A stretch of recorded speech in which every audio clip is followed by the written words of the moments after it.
Leinster didn't even play that great. Like they were just okay. And I thought before the game, if Ulster had a really good day at the office and Leinster played okay, that they'd been with a shout of winning it.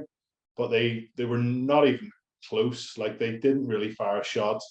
Um, we were as in the stands watching the game, working for RTE covering it, and like in the first half, we were just looking down the far end of the pitch, and in the second half, we were looking at the other end of the pitch. Like Ulster couldn't retain possession.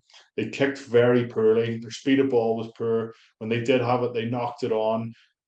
Key players were pretty much non-existent. Like Balogun, everybody was talking about Balogun versus Lowe, and a World Cup potential World Cup spot. Like James Lowe was like a Rolls Royce, just send it back to me, nudge it 60, 70 yards down the line, make your defensive hits, come in and help out the forwards, short runners off 9, be really busy, really active. And like apart from the chip and gather for the kick and gather from Jacob Stockdale, like our back three were not in the game. I felt a little bit sorry for the forwards because they were trying their socks off. They were getting up off the deck and up off the line and making hit after hit after hit. But it just was relentless from Leinster. And when they got a couple of penalties and their kicking game, their field position, their tactical territory battle, they completely outsmarted Ulster, physically dominated them. The pack got destroyed. Tom O'Toole went off at half time. Jeffrey Tamang-Allen come on. That didn't really sure things up. I know, like we say that we miss Ian Henderson. He's such a key important guy for Ulster rugby, but like they were missing Keelan Doris, Johnny Sexton, Gary Ringrose, and I honestly thought that Ulster might have been in with a chance, and I think even with the weather conditions, that made me even more hopeful, just because it would make the game a bit tighter. But honestly, if it had been a dry 20-degree day, I think that could have been a 40-point drumming against Ulster, because I don't know if they were. I think physically they were there, but mentally they just didn't look at it. And even after the game, there wasn't like a huge amount of disappointment.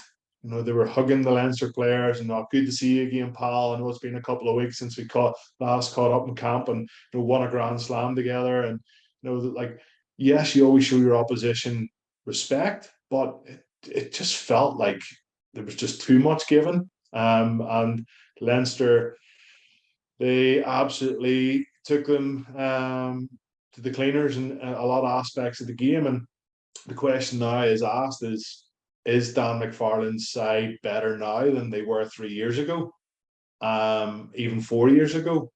And I don't think they're any better. But one thing that's sort of evident and coming around the media circles is that it doesn't seem that enjoyable a place at the minute.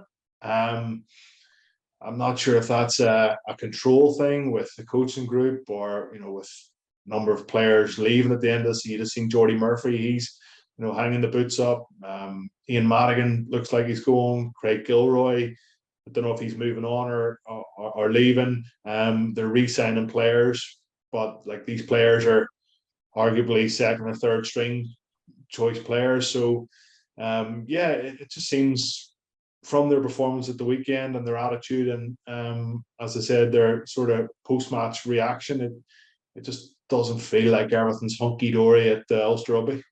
I don't think it is going to be changed back. I know there was all the chat that there was going to be like the group scenario that you would know who you were going to be playing and everything else, but I don't think that has been decided as yet. And next year, like, there still needs to be a free weekend to make that happen. I'd say in the URC they'd be happy enough to do it. Gallagher Premiership, maybe not so much, and top 14, absolutely not. The last thing they want is another fixture in their calendar. So it'll be interesting to see how they work it out.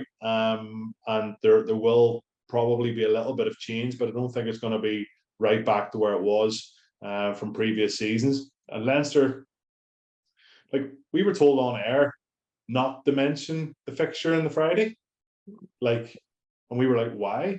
And they were like, oh yeah, because European Rugby actually want to announce it themselves. And I was like, so people watching here, if Leinster win, don't actually know if they're going to go what day the game is going to be on next week, you'd think that they would have this in the calendar to say, right, okay, if Leinster win, they're playing on the Friday night. It's a 6 p.m. kickoff. If Ulster win, they're away here or whatever. So that people can get travel arrangements, get babysitters, well, book restaurants, go to pubs. Like, seriously? Like, come on, man. This is like, well, we're not, this isn't 15, 20 years ago. Like, we've got to wake up and really look after our fans and our clubs, and be able to give them time. And the logistics of things don't just happen overnight. They take a few days, especially with traveling teams coming from South Africa, or teams having to get to South Africa. Like, it's baffling. It really is. So here it is what it is. Leinster are playing on Friday against a Leicester team who were very unconvincing against Edinburgh. And if Leinster play like they did, just good against Ulster, then they'll come away with a victory. And there seems to be a quiet confidence about this Leinster side that it doesn't matter who they face, they'll adjust their tactics, their team sheet, and make sure that they're able to grind out a win. But I think we're going to see this Leinster team, get better as the tournament goes on. It just feels like they're in a really good spot, and I think that's emphasised by Leo Cullen.